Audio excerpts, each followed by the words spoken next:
Esto es Estudio de la Biblia Día a Día. Bienvenidos a la serie Os ha nacido, día 13. En estos 2 últimos días hemos visto las palabras de Gabriel para describir la persona que sería llevada durante 9 meses en el vientre de María. Habló de que será grande y será llamado Hijo del Altísimo.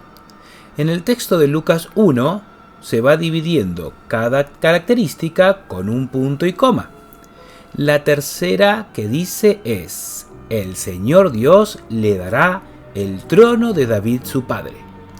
Cuando se habla de trono se hace alusión a 2 cosas diferentes, pero que están conectadas. Veamos 2 ejemplos en la Biblia para entenderlo. El primero está en 2 Samuel 3:10, trasladando el reino de la casa de Saúl y confirmando el trono de David sobre Israel y sobre Judá.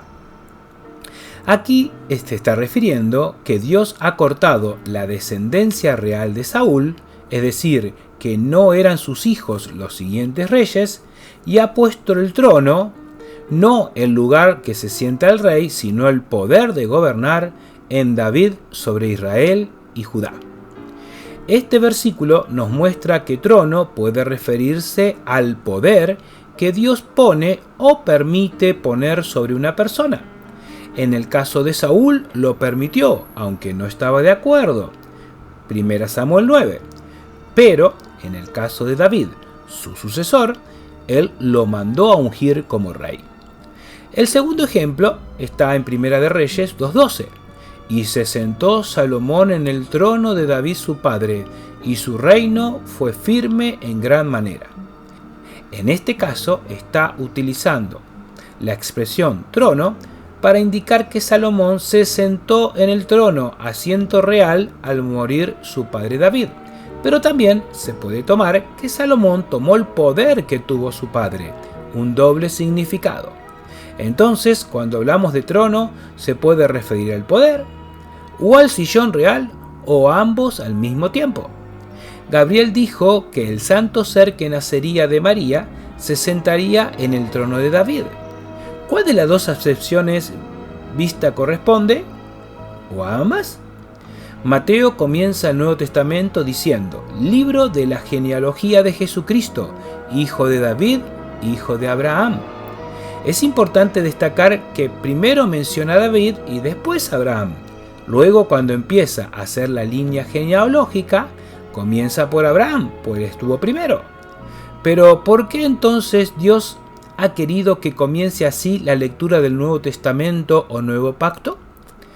En el primer ejemplo, hemos visto cómo Dios sacó la línea real de Saúl y la puso en David. Cuando vemos las distintas líneas genealógicas en la Biblia, podemos ver que tanto José como María son descendientes de David. Mire este detalle.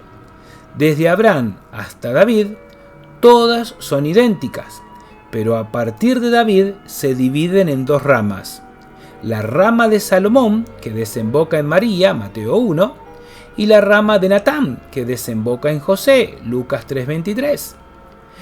Esto está indicando que aunque el Salvador del mundo fue prometido a Abraham y de su familia iban a ser benditas todas las familias de la tierra, pues de su descendencia vendría el Mesías o Salvador del mundo, de David saldría el rey de Israel, y por eso los magos de Oriente fueron a Jerusalén buscando al rey de los judíos que ha nacido.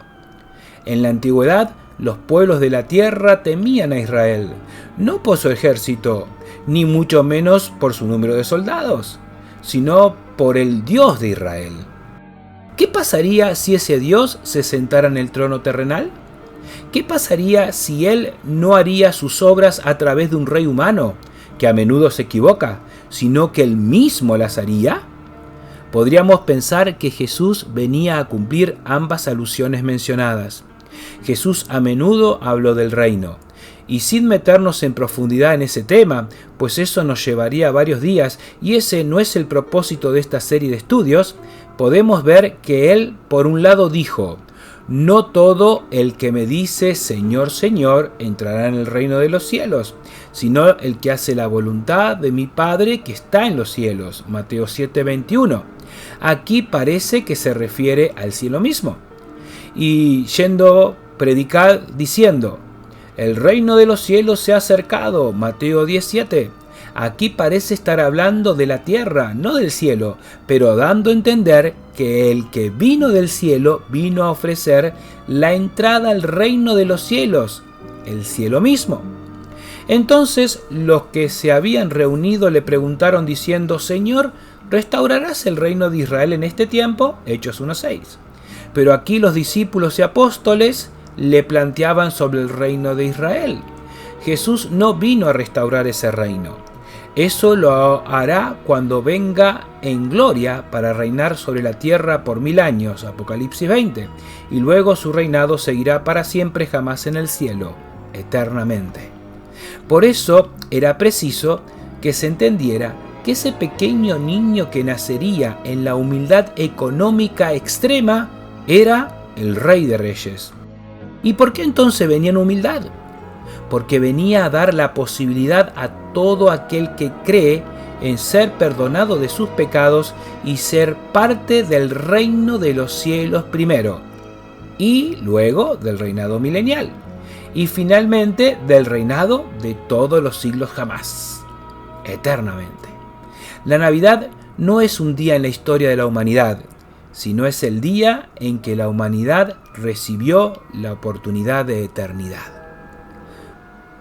¿Oramos?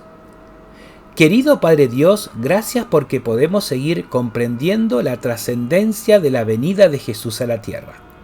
Aunque no puedo entender cómo todo ese poder eterno fue concentrado en un pequeño embrión, al mismo tiempo entiendo que esa justamente es una prueba de tu poder, pues nadie podría hacer eso si no es Dios.